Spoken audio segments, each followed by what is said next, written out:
Igreja Cristo é Vida, a sua cidade refúgio.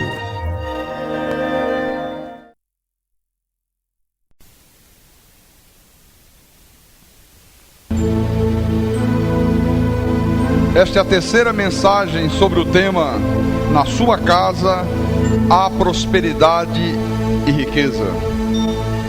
Diz assim a palavra do nosso Deus: aleluia! Bem-aventurado o homem que teme ao Senhor e se compraz nos seus mandamentos. A sua descendência será poderosa na terra. Será abençoada a geração dos justos. Na sua casa há prosperidade e riqueza, e a sua justiça permanece para sempre. Esta é a palavra de Deus. Vamos orar ao nosso Deus nesta hora.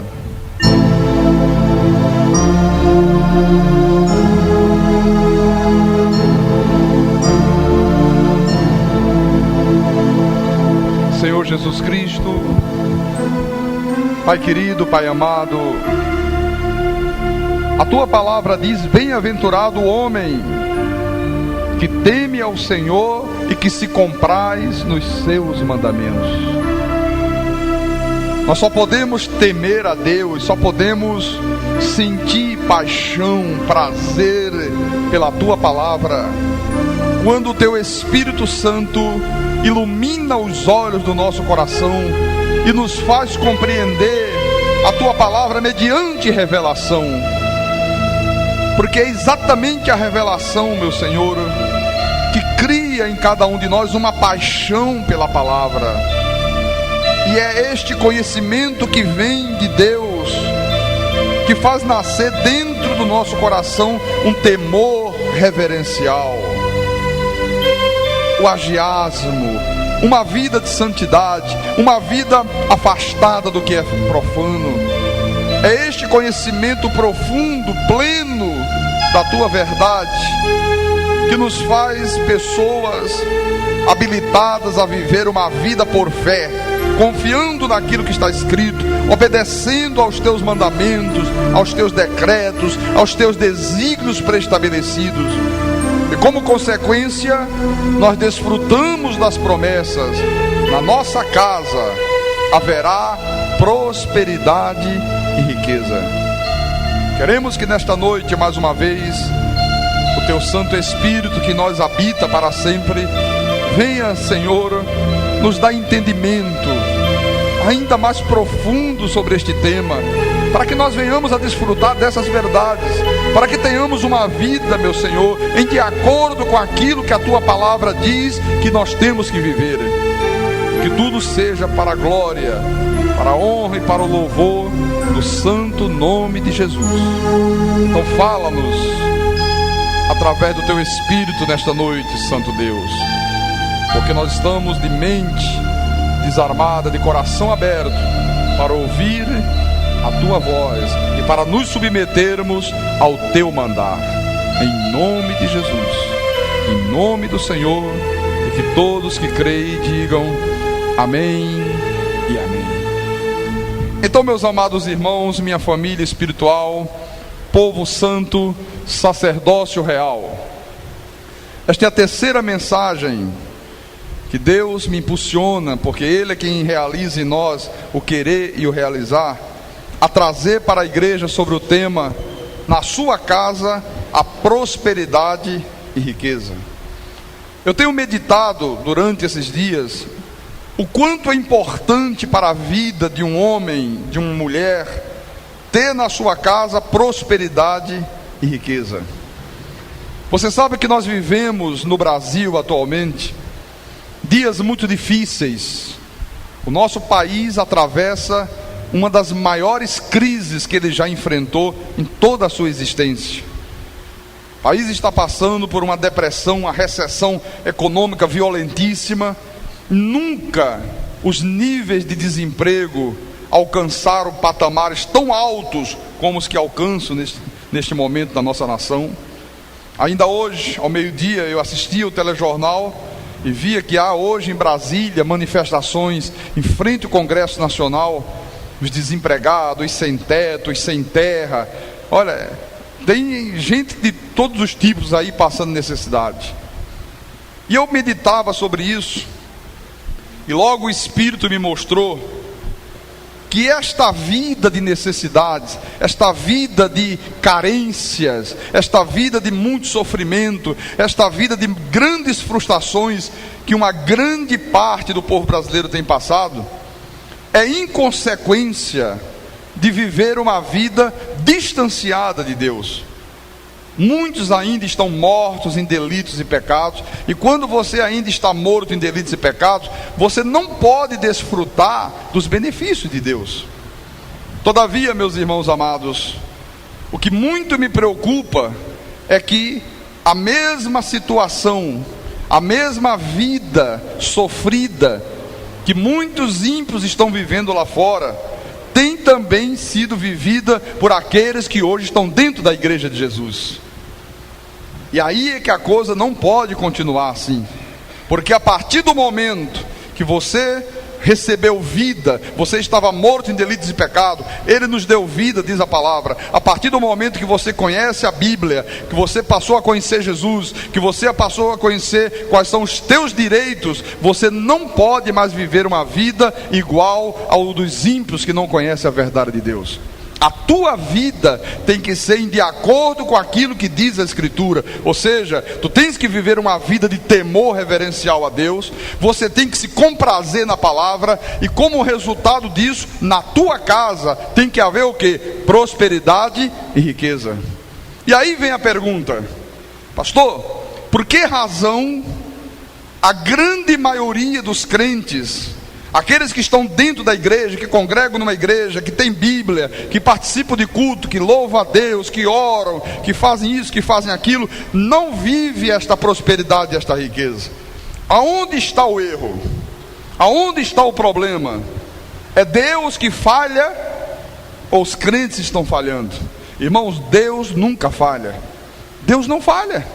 Ele é Deus. Sempre somos nós que falhamos. E nada me angustia mais, meus irmãos, do que ver um filho de Deus passando uma vida de necessidades. Quando ele tem um pai que é dono de todas as coisas, um pai que é dono de todo o ouro, de toda a prata, um pai que tem condições de lhes dar uma vida de plena e total abundância.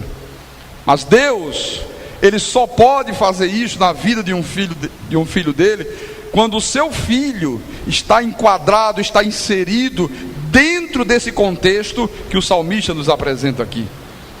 Viver uma vida de temor a Deus significa viver uma vida de obediência à palavra, em todos os aspectos, em todos os sentidos. E dentro desta obediência está, meu irmão amado, inserido você ser fiel a Deus nos teus dízimos e nas tuas ofertas. Se você se enquadrar dentro disso aqui, é impossível a tua vida ficar cheia de necessidades. Não pode ter necessidade. Por que não pode, pastor? Porque Deus cumpre a palavra dele. Ele disse: passarão os céus e a terra, mas as minhas palavras não passarão. Quem é que está dizendo aqui que se você for bem-aventurado, se você temer o Senhor, se você se comprazer nos seus mandamentos, na tua casa haverá prosperidade e riqueza? Quem é que promete esta aqui? É Deus. É Deus que está prometendo. E aquilo que Deus promete se cumpre. Então, nesses últimos dias, nós temos aprendido aqui na nossa igreja que a verdadeira prosperidade e riqueza é a que vem de Deus. Nós vimos também que prosperidade e riqueza não se restringe apenas ao acúmulo de bens materiais, como procura fazer crer esta mentalidade capitalista que hoje domina a nossa sociedade. A casa onde há prosperidade e riqueza é a casa, é o lar onde há o suprimento de todas as necessidades da vida. onde há paz, onde há saúde, onde existem filhos que dão prazer aos pais, onde há uma vida familiar equilibrada, onde o casamento é indissolúvel, onde as pessoas são bem-sucedidas em tudo aquilo que elas realizam, os seus projetos de vida se tornam de fato, de verdade, realidade. Agora, o Espírito Santo já nos deu entendimento que tudo isto é a consequência natural de uma vida que teme ao Senhor e que se compraz nos seus mandamentos. Prosperidade e riqueza não é algo que você possa obter através de movimentos mágicos, ou então através de amuletos de sorte. Você nunca vai encontrar prosperidade e riqueza vinda de Deus sem que você esteja dentro desse conceito aqui do salmista. Não adianta, porque há pessoas que usam às vezes uma imagem de um Buda e colocam um pires com algumas moedas e diz que aquilo ali atrai riqueza. Outras amarram uma fita no braço e alguém diz que no dia que aquela fita se romper, o pedido que ela fez de prosperidade vai se cumprir na sua vida. Outros dizem que fazendo uma corrente de prosperidade financeira, fazendo desafios a Deus, Deus vai suprir todas as suas necessidades. Uma fogueira santa, usar uma varinha, um palitinho de churrasco que alguém disse que representa, que simboliza a vara de Arão, e que tudo que a pessoa tocar com aquela vara, com fé, Deus vai lhe conceder. Não, nada disto funciona, nada disso aqui, meu irmão, é de Deus. Tudo isso são superstições que os falsos profetas usam para fazerem comércio com o povo de Deus. Isso não é de Deus, isso não provém de Deus, isso não funciona na vida dos eleitos de Deus. Veja por favor, a 2 de Pedro, lá no finalzinho da Bíblia, 2 de Pedro capítulo 2, versículo 2 e 3. O apóstolo Pedro, se referindo a esta gente que usa esses métodos para ludibriar, para enganar os eleitos de Deus, ele disse: e muitos seguirão as suas práticas libertinas, e por causa deles, daqueles que usam esses artifícios aqui, será infamado o caminho da verdade. Também, movidos por avareza, farão comércio de vós com palavras fictícias. Veja, como é que se faz comércio com o povo de Deus com palavras fictícias? Será que é quando o pastor ocupa o púlpito e pede para que o povo traga dízimos e ofertas para que haja mantimento na casa do Senhor? Será que é assim que se faz comércio com o povo de Deus? Não, porque isto aqui é uma determinação de Deus. Foi Deus que determinou, foi Deus que decretou, foi Deus que estabeleceu na igreja que todos nós, filhos, deveríamos trazer dízimos e ofertas para que haja mantimento na minha casa, diz o Deus Todo-Poderoso. Então isso é uma determinação de Deus, e todo pastor, ele tem a obrigação de ensinar as ovelhas de Jesus a obedecer essa determinação e fazê-lo de forma correta, coisa que a maioria do povo de Deus não sabe como obedecer. Então você percebe que trazer dízimos e oferta é o que? Absolutamente bíblico. É absolutamente bíblico. E quando o eleito de Deus honra a Deus nesta área, ele é por Deus honrado. Na sua casa há prosperidade e riqueza.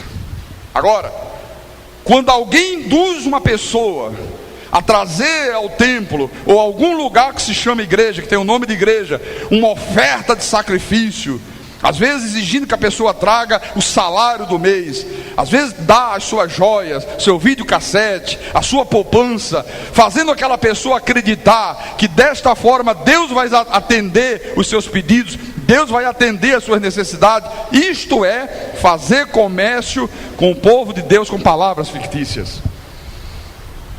Mandar as pessoas dar tudo que tem e voltar a pé para casa, dizendo que desta forma elas estarão mostrando quanta fé elas têm em Deus.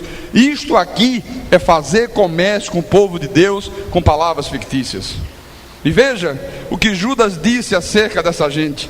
Epístola de Judas, só um pouquinho à frente, antes do finalzinho da Bíblia, antes de Apocalipse. Judas, versículo 12. Judas disse: estes homens, e você já sabe quando a gente fala nesses assuntos, onde é que estão esses homens, né? São como rochas submersas em vossas festas de fraternidade, banqueteando-se juntos sem qualquer recato, pastores que a si mesmos se apacentam, nuvens sem água, impelida pelos ventos, árvores em plena estação dos frutos, destes desprovidas, duplamente mortas, desarraigadas. Você percebe? Quer dizer, você vê que o povo, coitado, está sempre na miséria nesses lugares. Ninguém prospera, o povo anda esmulambado, come mal, mora mal, vive mal. Mas os cabeças desses movimentos profanos, eles estão sempre apacentando a si mesmos. Dê tudo que você tem e volte a pé para casa. Mas ele mesmo volta no carrinho dele, com ar-condicionado tranquilo, e nunca faz sacrifício nenhum para Deus. Moram bem, os filhos estudam nos melhores colégios, vestem roupas de grife famosa, trocam de carro a cada 6 meses, moram em mansões. Agora observe que 99 das pessoas que são enganadas por esses meliantes, elas vivem uma vida de profundas necessidades financeiras. 99%. Observe, parece o exército dos descamisados do colo. E ele está aí de novo candidato a presidente, né? Muito cara de pau, né? Mas isso aí é outro assunto. Veja por favor o que diz Isaías acerca disso que eu estou te falando nessa noite. Capítulo 9 de Isaías, versículo 16. Por favor, dê ouvidos ao que o Espírito Santo está te falando, porque isso é para fazer você crescer, para trazer uma vida melhor para os teus dias. Versículo 16, diz assim o profeta: porque os guias deste povo são enganadores. Você percebe? E os que por eles são dirigidos são devorados. Quer dizer, quando você não tem conhecimento, quando você não conhece bem esta coisa aqui de dízimo, de oferta, como proceder, como agir, como honrar a Deus nesta área, você acaba sendo guiado por pessoas que o próprio Deus está dizendo que são enganadores. Eles te enganam, eles fazem comércio com o povo de Deus. E quando uma pessoa é dirigida por líderes enganadores, que são os falsos profetas, a Bíblia diz que eles são o quê? Devorados. Devorado no seu dinheiro, devorado nos seus bens, devorado na sua paz, devorado nas suas esperanças. A irmã que veio aí de uma denominação que faz correntes, eu não vou citar o nome porque já estão ameaçando, se falar em nome vamos entrar com muitos processos em cima dele. Aí eu vou começar a poupar, citar nomes, né, para não dar muita brecha para os inimigos. E ela veio de um desses lugares aí de bênção, não sei de que, bênção, não sei da lá. Você já sabe a que é que eu estou me referindo, né? E ela disse para mim aqui no gabinete, ela disse: pastor, eu estou há 4 anos lá lutando pela solução de um problema da minha mãe. E é como o senhor disse, pastor, parece que eles hipnotizam a gente. Nós ficamos como se estivéssemos embriagados. Elas que 4 anos que eu luto, não vejo solução, não vi resultado, e eles me induziram a dar a minha poupança. Ela disse: eu dei a minha poupança, eu dei as minhas joias, eu possuía um telefone, eu dei na igreja o telefone, eu tinha um terreno, passei a escritura do terreno, e agora por último, eu fiz um cheque de mais de R$1.000, que era um dinheiro que ela ia receber de um atrasado que ela tinha do governo. E o governo voltou atrás, e o cheque não ia ter fundos no dia, e ela foi lá para o missionário e disse: olha, não pode depositar meu cheque, porque o governo não vai mais pagar, e eu não tenho como honrar, então me devolva o cheque. Enganaram a mulher, enganaram, o cheque bateu no banco, não tinha fundos, voltou, e o cheque já estava nas mãos de um agiota. Eles tinham trocado o cheque na mão, já para pegar o dinheiro adiantado. Dá para você perceber como a Bíblia fala de maneira clara?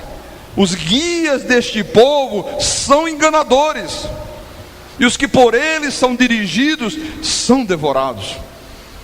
Agora, este tipo de problema aqui, meu irmão, isso não é coisa de agora, não. Não pense que isso é coisa dos tempos modernos. Não, o apóstolo São Paulo, já tinha enfrentado esse tipo de problema no seu tempo, na sua época. Veja o que ele diz em 2 de Coríntios, capítulo 2, 2 de Coríntios, capítulo 2, versículo 17. O maior dos apóstolos escreve a esta igreja de Corinto e ele diz: porque nós não estamos como tantos outros, olha, tantos outros, mercadejando a palavra de Deus. Antes, em Cristo é que falamos na presença de Deus com sinceridade e da parte do próprio Deus. Quer dizer que no tempo de Paulo já havia tantos outros usando Bíblia, usando o nome de Jesus para mercadejar a palavra de Deus, para fazer comércio com o povo de Deus. E Paulo disse: olha, nós não somos como essa gente aí, não nos confunda com ele. O que nós fazemos é o trabalho limpo e honesto de Deus, que visa o teu benefício. Então, meus irmãos, quando eu subo neste altar para te ensinar acerca de dízimos e oferta, eu não faço com a intenção de induzir você a dar mais 10 reais, mais 20 reais, mais 30 reais para a igreja. Não. Eu subo aqui no altar, eu estou abordando esse tema para te ensinar a como honrar a Deus nesta área, para que, como consequência, haja na tua casa prosperidade e riqueza. Eu não quero pastorear uma igreja onde o povo vive uma vida miserável. Eu não quero pastorear uma igreja onde eu veja prosperidade e riqueza na minha casa e olhe para a vida do povo que Deus tem me confiado o pastoreio e ver um povo cheio de necessidades. Não, eu quero que haja na tua casa prosperidade e riqueza. Tem que haver na tua vida, isso é promessa de Deus para você, isso é um direito seu.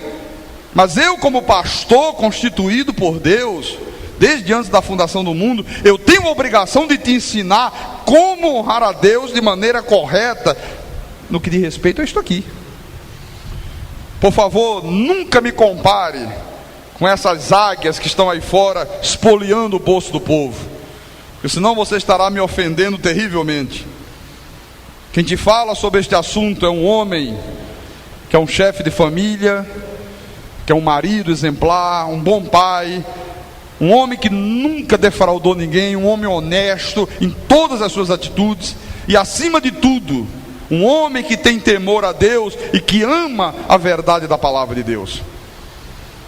Eu quero te ensinar, meu irmão amado, minha irmã em Cristo, para que tu saibas ser um semeador, porque a grande maioria do povo evangélico não tem desfrutado, pastor Sérgio, de prosperidade e riqueza.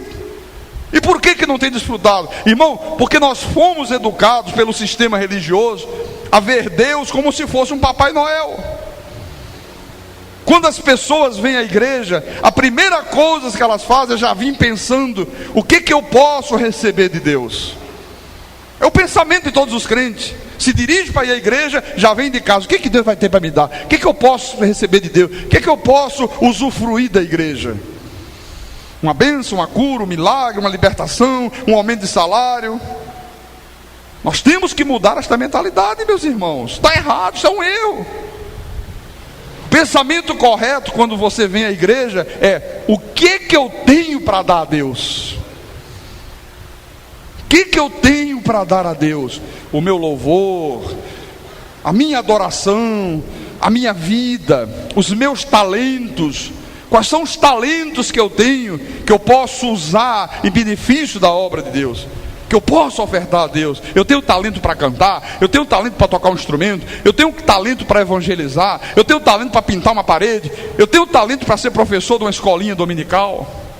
Os meus dízimos, as minhas ofertas, esta é a mentalidade correta. E por falta de conhecimento disto aqui, é que muitas das vezes você mesmo acaba limitando a atuação de Deus na tua vida. Porque, meus irmãos, o que eu estou te ensinando hoje, nesta noite, e já ensinei há 2 cultos passados, é exatamente o mesmo que Jesus ensinou durante o seu ministério terreno. Você quer conferir comigo? Venha, por favor, ao livro de Lucas, Dr. Lucas, Você sabe que Lucas era médico, né? Um homem culto, inteligente, que se aprofundava no conhecimento de Deus. E no capítulo 6 de Lucas, versículo 38, ele registra as palavras do Senhor Jesus que disse: dai e dá-se-vos-á. Quer dizer que Jesus mandou primeiramente eu fazer o quê? Dar. E ele disse que como consequência deste dar, o que é que aconteceria? Dá-se-vos-á. Boa medida, recalcada, sacudida, transbordante, generosamente vos darão. Veja, não é a igreja que vai te dar, não é o pastor que vai te dar. Ele disse generosamente vos darão. Ou seja, Deus de alguma forma vai usar alguma pessoa para que de alguma maneira te retribua aquilo que tu tem dado para Deus. Às vezes tocando no coração de um patrão para te dar uma promoção, para te colocar num cargo de chefia. Deus tem os modos dele de agir. Porque com a medida com que tiverdes medido, vos medirão também. Você viu como Jesus falou sobre isso? Não é o mesmo que eu estou ensinando já há 3 cultos, ou não é? É a mesma coisa. Salomão também ensinou a mesma coisa. Venha, por favor, agora lá no livro de Provérbios, capítulo 3, versículo 9 e 10. Veja o que disse o sábio Salomão: honra o Senhor com os teus bens e com as primícias de toda a tua renda. Salomão era sábio, Salomão sabia que isto aqui era fundamental para que nós recebêssemos o resultado da sementeira de Deus. Então ele diz que quando você honra a Deus com os teus bens, o que são os teus bens? As tuas ofertas. E com a primícia de toda a tua renda, que são as primícias, os dízimos. Dízimo é uma medida bíblica, dízimo é uma medida divina. Dízimo é 10% de tudo aquilo que me chega às mãos. E Deus determinou que tudo que Ele me concedesse, tudo que Ele me fizesse chegar às mãos, 10% eu devolveria para Ele.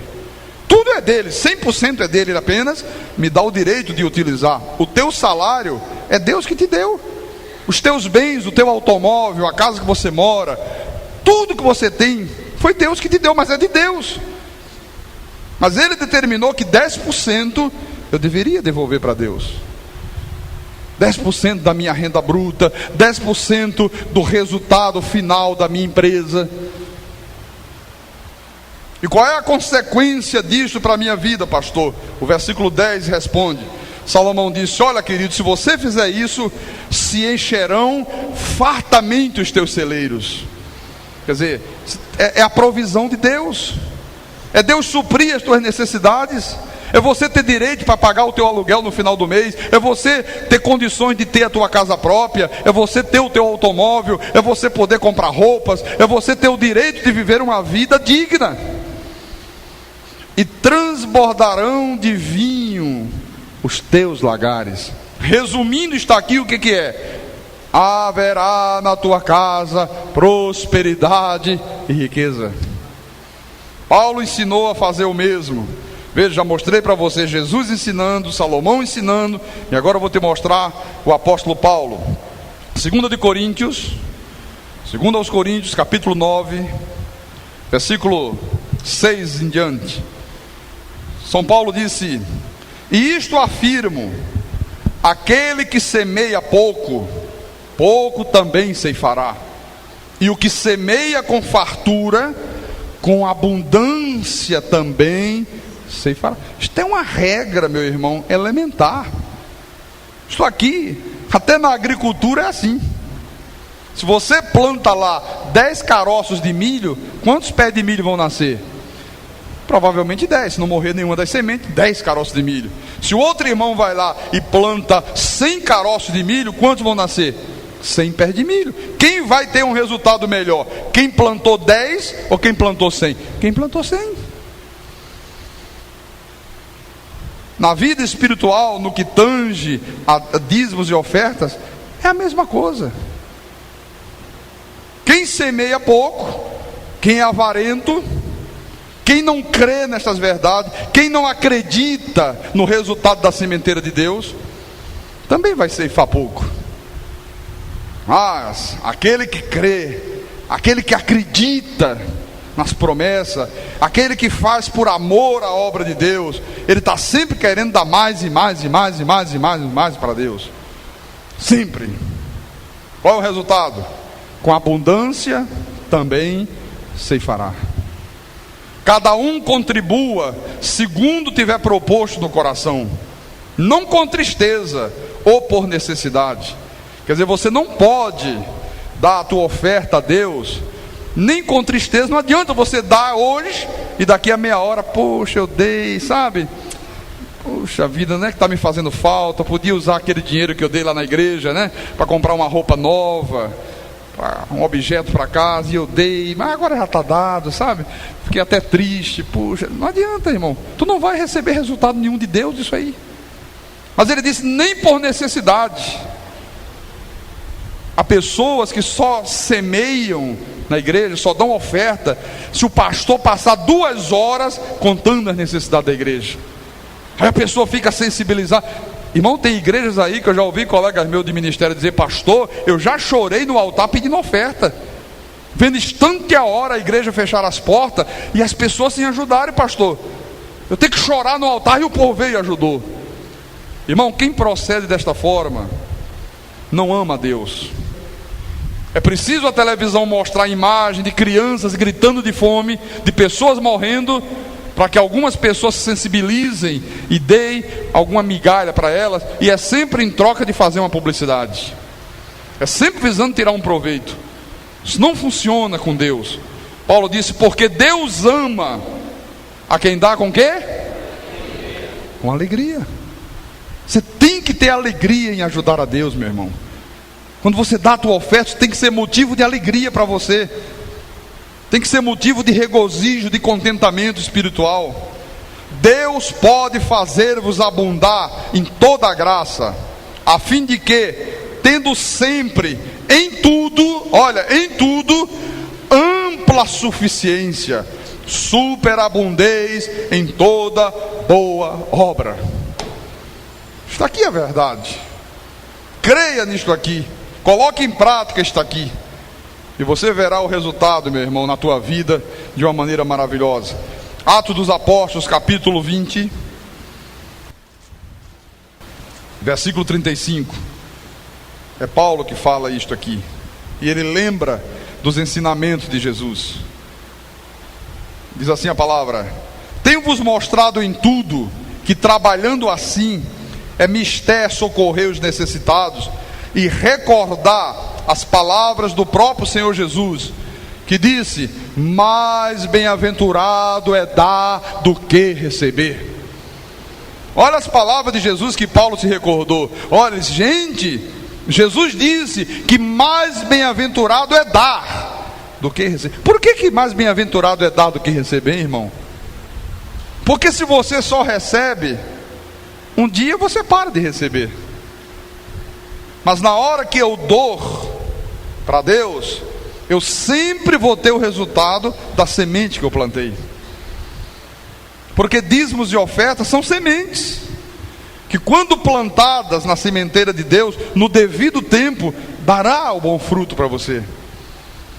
Não pode deixar de dar fruto, a não ser que você esteja vivendo uma vida de pecados. Se viver vida de pecados, aí não vai funcionar também. Agora você está percebendo o quanto é importante o que nós estamos tratando aqui por esses dias? Porque não foi o pastor Carlos que disse isso aqui, foi Jesus que disse: mais bem-aventurado é dar do que receber. Irmãos, a importância disto aqui é tão grande, que as expressões exortando o povo de Deus a dar ofertas a Deus aparecem na Bíblia, de Gênesis a Apocalipse, 2.308 vezes. De Gênesis a Apocalipse, exortando as pessoas a acreditarem nisso aqui. Pastor Carlos Magno, e quando nós negligenciamos, pastor, e quando nós fazemos de uma maneira errada esta prática de dízimos e ofertas, o que acontece, pastor Carlos Magno? Quais são as consequências disto? Eu vou te mostrar o que acontecia no velho pacto, na lei, e vou te mostrar o que acontece hoje, nesta nova aliança de melhores e superiores promessas. Venha por favor a Malaquias, é o último livro do Velho Testamento. Antes de iniciar o livro de Mateus, vem o livro de Malaquias, capítulo 3, versículo 6.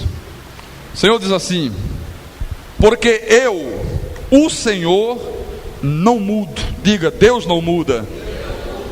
Veja, a primeira coisa que Deus está dizendo aqui é que Ele não muda. Você lembra que nós falamos aqui de que Abraão foi o primeiro dizimista? Abraão veio de uma guerra, trouxe muitos despojos que ele tomou dos adversários, e ele encontrou-se com Melquisedeque, que lhe abençoou, e a Bíblia diz que Abraão lhe deu o dízimo de tudo. E Melquisedeque, que era a primeira encarnação de Deus, abençoou Abraão. Então, aquilo que aconteceu entre Abraão e Melquisedeque, Deus está dizendo: eu não mudo, eu sou o mesmo. Aquilo não muda. Foi antes da lei, foi durante a lei e continua hoje na dispensação da graça de Deus. Que às vezes as pessoas dizem: mas dízimo não era da lei? Não. Dízimo foi antes da lei, prevaleceu durante a lei e prevalece também hoje. Veja por favor isso no capítulo 7, ou aliás no versículo 7 deste mesmo livro de Malaquias. Desde os dias de vossos pais vos desviaste dos meus estatutos e não os guardastes. Tornai-vos para mim e eu me tornarei para vós outros, diz o Senhor dos Exércitos. Mas vós dizeis: em que havemos de tornar? Roubará o homem a Deus? Todavia vós me roubais e dizeis: em que te roubamos? Nos dízimos e nas ofertas. Com maldição sois amaldiçoados, porque a mim me roubais, vós a nação toda. Trazei todos os dízimos à casa do tesouro, para que haja mantimentos na minha casa. E provai-me nisto, diz o Senhor dos Exércitos, se eu não vos abrir a janela dos céus e não derramar sobre vós bênçãos sem medidas. Primeira coisa, isto aqui tem um erro gravíssimo nas nossas Bíblias. Irmãos, Deus nunca chamou, nem nunca chamará um filho seu de ladrão. Nunca. Há pregadores aí que adoram chamar o povo de Deus de ladrão. Olha, se você não dá o dízimo, na tua testa está escrito ladrão. Quando Deus olha para você, tem lá ladrão, ladrão, ladrão. Não. Você sabe que até no nosso Código Penal, um pai não pode dar parte de um filho como ladrão? Porque um filho não pode roubar o pai. Ele pode usar o que é do pai, que é dele, indevidamente, né? Ele pode fazer alguma coisa que enganou o pai, mas jamais roubar. Não pode roubar o filho, roubar o pai. É absolutamente impossível. Eu fui no dicionário pesquisar, e o dicionário diz o seguinte: que roubar é subtrair dinheiro ou valores utilizando violência. Isso é que é roubar. O que aconteceu aqui, irmãos? No texto grego original, isso é resultado de pesquisa, tem que pesquisar, tem que mergulhar fundo no conhecimento. A palavra que eles traduziram como roubar é acabe, que significa enganar. Então o correto é: enganaria o homem a Deus? Todavia vós me enganais e dizeis: em que te enganamos, Senhor? Nos dízimos e nas ofertas. Se você prestar atenção, todo o contexto deste livro de Malaquias fala exatamente disto. O contexto é o engano que era praticado naquela época pelo povo de Israel. Então Deus fala através dos profetas, repreendendo Israel por causa da sua maneira enganadora de proceder, quando eles traziam para Deus dízimos e ofertas, que naquela época era através dos animais. Veja por favor isto. No capítulo 1 de Malaquias, versículo 6, diz: o filho honra o pai, e o servo ao seu senhor. Isso é Deus falando. Se eu sou pai, onde está a minha honra? E se eu sou Senhor, onde está o respeito para comigo? Diz o Senhor dos Exércitos a vós outros: ó sacerdotes, que desprezais o meu nome. Vós dizeis: em que desprezamos nós o teu nome? Ofereceis sobre o meu altar pão imundo, e ainda perguntais: em que te havemos profanado? nisto que pensais, a mesa do Senhor é desprezível. Quer dizer, há pessoas, irmãos, que consideram a igreja desprezível, o altar desprezível, dão para Deus migalhas, tratam Deus como se fosse mendigo. Já acontecia isso nessa época.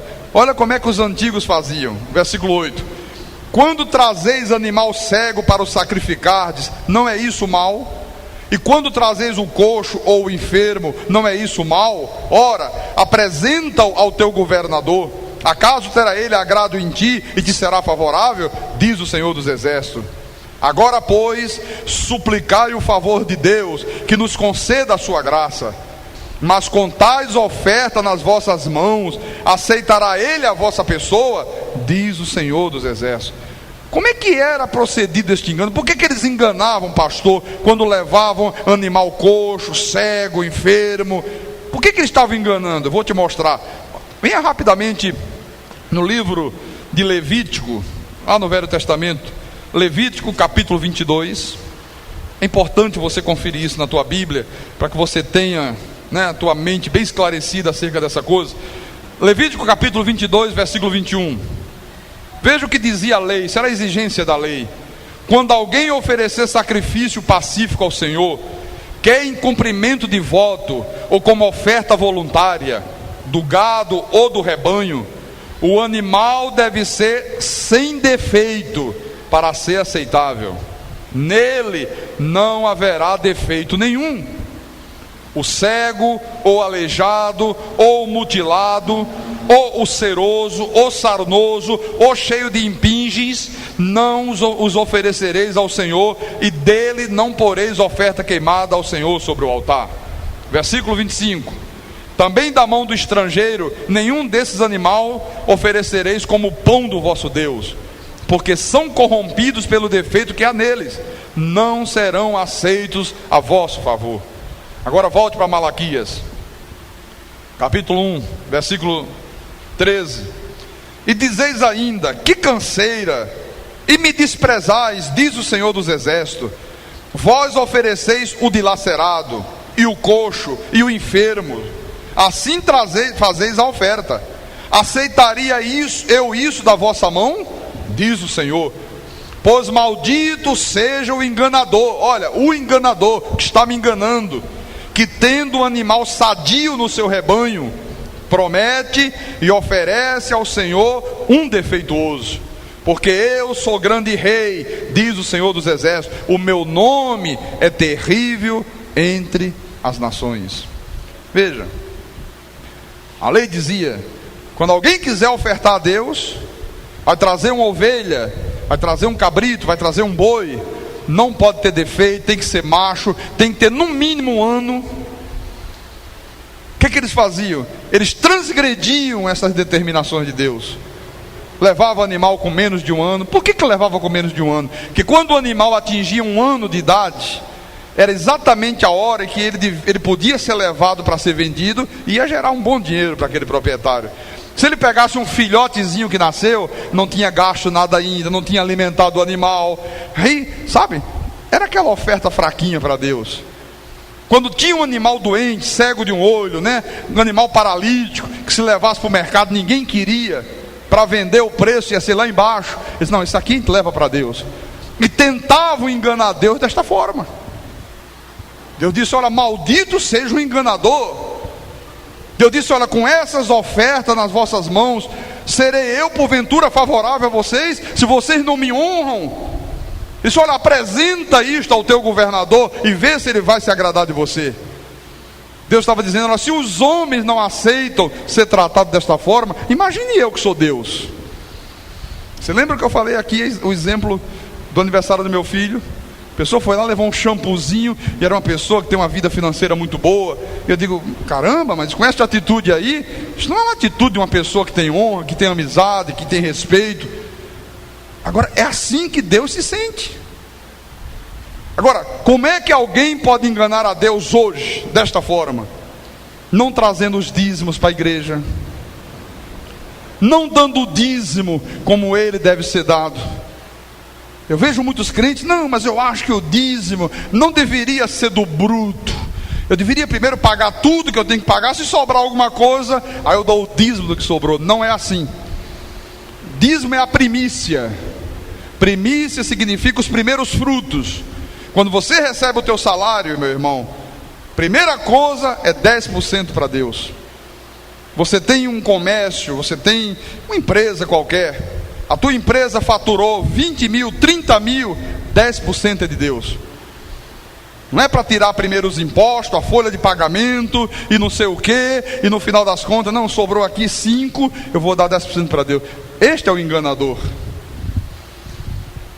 Eu conversava um tempo atrás, logo quando veio a revelação da graça de Deus, um irmão de uma igreja aí qualquer, e ele reclamando comigo que estava passando uma crise, as coisas estavam indo ruim na empresa dele.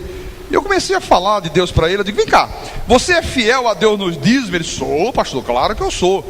Eu digo, então, se você não está em pecado, está sendo fiel, irmão, Deus é a tua provisão. Deus tem que mudar o rumo da tua sorte. Deus tem que virar esse jogo aí. Esse agora é o seguinte, veja só, eu dou meu dízimo da seguinte maneira, pastor. Eu estabeleci um salário para mim, da minha empresa. Eu tiro 4 mil reais de salário. Aí eu dou o dízimo do meu salário. Eu digo, e a empresa de quem? Não, mas o dízimo é do meu salário. O resto é o resultado da empresa. Então o que eu ganho da minha empresa, olha só, o que eu ganho da minha empresa é 4 mil. Eu digo, o resto é de quem? É do Papa? Não, mas irmão, você sabe como é que as pessoas querem enganar Deus? Tentam enganar Deus, e aí depois não sabe porque está havendo crise, porque as coisas estão acontecendo, porque vem uma falência, que de repente você é roubado, de repente aquilo que parecia estar indo muito bem, começa a ir muito mal. Não pode enganar a Deus nessa área aqui. Dízimo é 10% da renda bruta. É Deus que exige, irmão, que seja as primícias. Olha, de tudo que me chega às mãos, eu dou o dízimo a Deus. Se você planta, você tem um sítio, plantou lá feijão, colheu 10 sacas de feijão, deu o dízimo a Deus, 10% daquela plantação é de Deus. Alguém te deu um presente, um automóvel para você, você tem que dar o dízimo a Deus daquele. Não chegou nas tuas mãos, não é um bem para você, dê para Deus dízimo. É assim que tem que proceder, meu irmão. Pastor, e o que é oferta? Oferta é aquilo que você dá a Deus, além do dízimo da tua renda bruta. A oferta já é para você dar liberalmente. Não há uma quantia estipulada por Deus. É de acordo com cada um. Cada um contribua segundo tiver proposto no coração, disse Paulo. E você só pode ofertar a Deus, meu irmão, tratando Deus com honra, se você vive por fé. Se a tua oferta não vier acompanhada de fé, não tem valor nenhum. Você vai sempre tratar Deus como mendigo. Você vai sempre meter a mão no bolso, e aquela nota mais velhinha que nem trocador de ônibus quer, você dá para Deus. Aquela moedinha que fica aqui balançando, senta, ela caiu. Mas que coisa chata, né? Chega na hora do ofertório, peraí, deixa eu me ver livre dessa desgraçada aqui, para Deus. Isso não é oferta que honra a Deus. Deus diz, olha, você não me honra, então também não vou te honrar. Com isso nas tuas mãos, serei eu favorável a você? Se eu sou pai, onde está a minha honra? Se você diz que é meu filho, por que você está me honrando desta forma? Me desonrando desta maneira? Se eu sou Senhor, onde está o respeito para comigo?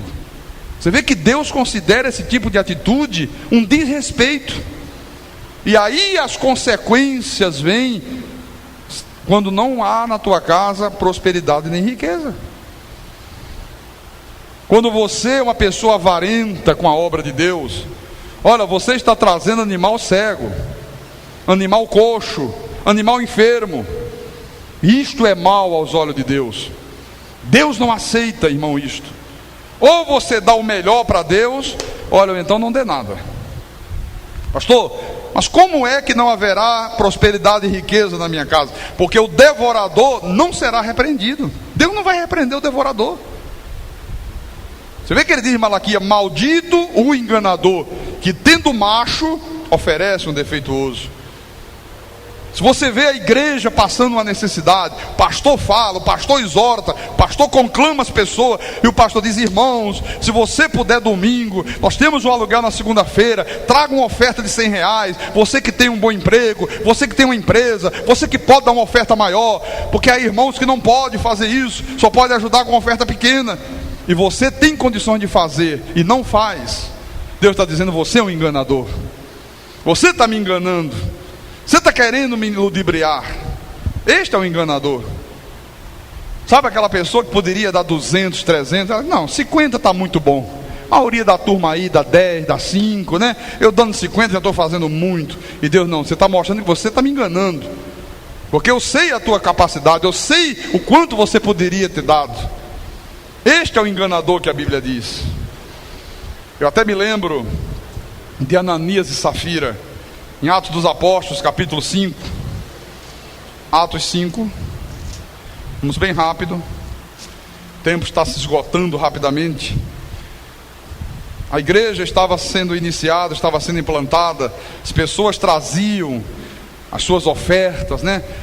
Houve um homem chamado Barnabé, que ele possuía um campo, uma fazenda. Ele vendeu aquela fazenda, pegou todo o dinheiro, trouxe, depositou aos pés dos apóstolos. Aí havia um casal lá na igreja chamado Ananias e Safira, viu a atitude de Barnabé, uma atitude de fé, uma atitude de uma pessoa que honra a Deus, que ama a Deus, e eles: vamos fazer o mesmo. Aí prometeram também vender uma propriedade sua e trazer o dinheiro para a obra de Deus. Diz assim: entretanto, certo homem chamado Ananias, com a sua mulher Safira, vendeu uma propriedade, mas em acordo com a sua mulher, reteve parte do preço, e levando o resto, depositou-o aos pés dos apóstolos. Então disse Pedro: Ananias, por que encheu Satanás teu coração para que mentisses ao Espírito Santo, reservando parte do valor do campo? Conservando porventura não seria teu? E vendido não estaria em teu poder? Como, pois, assentaste no coração este desígnio? Não mentiste aos homens, mas a Deus. Ouvindo estas palavras, Ananias caiu e morreu, sobrevindo grande temor a todos os ouvintes. Aqui ainda estava em vigor a lei, e quando a lei estava em vigor, uma falta grave como esta aqui, mentir ao Espírito Santo, era punida com a morte. Olha, irmão, se hoje nós vivêssemos debaixo da lei, o que ia ter de gente morrendo nas igrejas não ia ser brincadeira não, viu? O que tem de Ananias por aí não é fácil. O que tem de Safira enganando Deus nesta área, olha, ia ter que ter funerária de plantão na porta das igrejas, e todo o culto ia cair nele, bum, bum, bum, bum. Inclusive nesta igreja aqui. Versículo 7. Quase 3 horas depois, entrou a mulher de Ananias, não sabendo o que ocorrera, não sabia o que houve com o marido dela. Então Pedro, dirigindo-se a ela, perguntou: dize-me, vendeste portanto aquela terra? Que era a quantia que Ananias trouxe, né? Ela: sim, sim, Pedro, foi exatamente isso aí. É verdade, eu só podia trazer R$100. Pedro respondeu: por que entraste em acordo para tentar o Espírito do Senhor? Eis aí a porta, os pés do que sepultaram o teu marido, e eles também te levarão. No mesmo instante caiu ela aos pés de Pedro e morreu. Entrando os moços, acharam-na morta e, levando-a, sepultaram-na junto do marido. Olha, hoje, meus irmãos, quando um eleito de Deus engana Deus com seus dízimos, com as suas ofertas, ele não morre como aconteceu com Ananias e Safira. Isso era da lei. Ele não é amaldiçoado, como diz Malaquia: com maldição sois amaldiçoados. Por que ele não é mais amaldiçoado, pastor? Porque Paulo disse aos Gálatas: ele nos libertou da maldição da lei. Então o que acontece, pastor Carlos Magno? Ele deixa de desfrutar de todos os benefícios inerentes a esta lei da semeadura e da colheita. Ele não desfruta disso. Planta e não colhe. Faz projetos, luta, sabe? Emprega todo o esforço, toda a sua inteligência, todos os seus talentos. Às vezes investe dinheiro, pensando que vai ter bom resultado, no final é um grande prejuízo. É um grande fracasso. É uma grande frustração.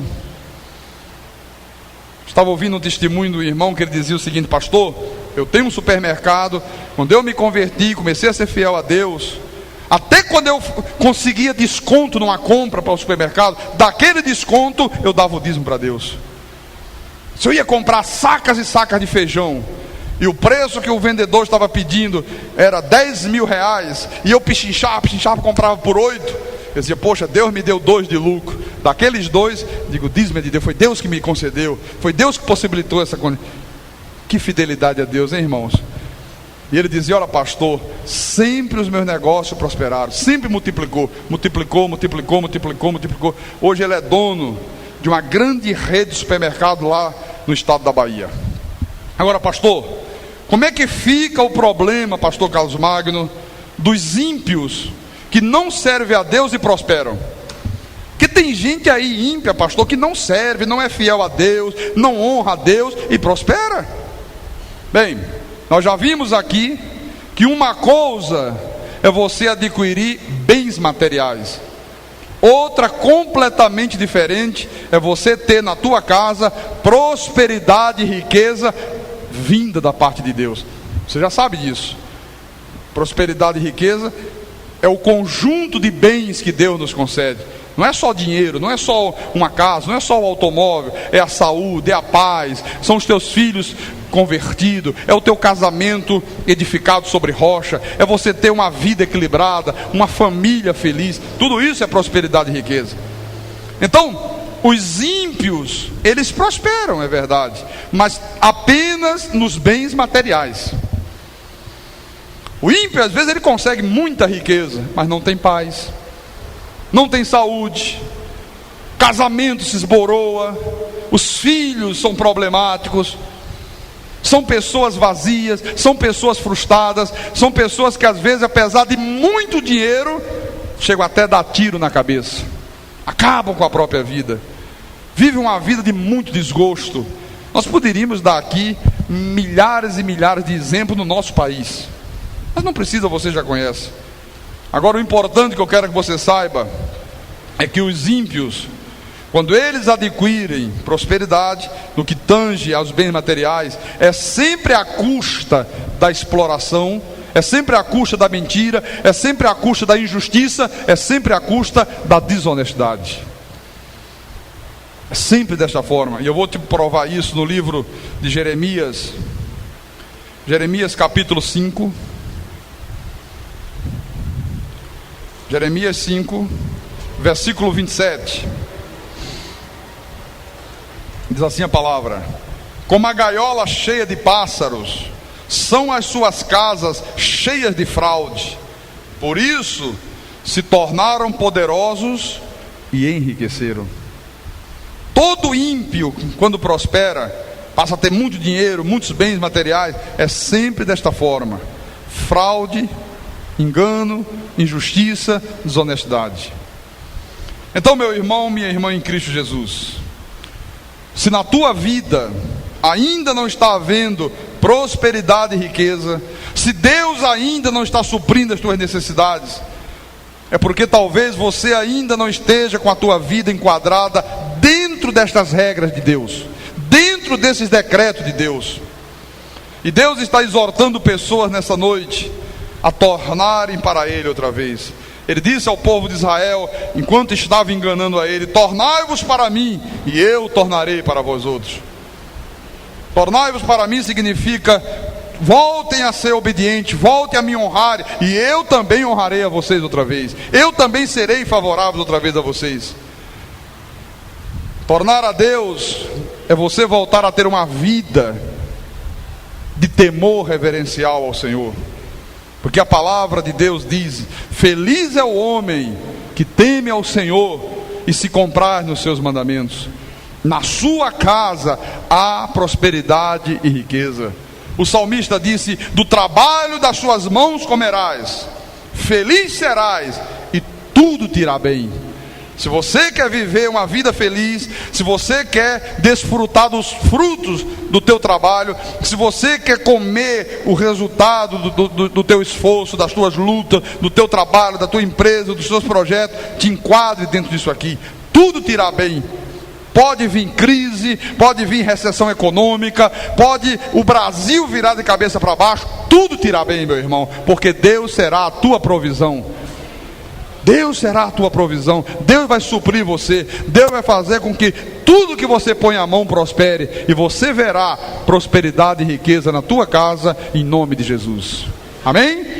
Assim seja, assim disse o Senhor Deus Todo-Poderoso. Glória a Deus.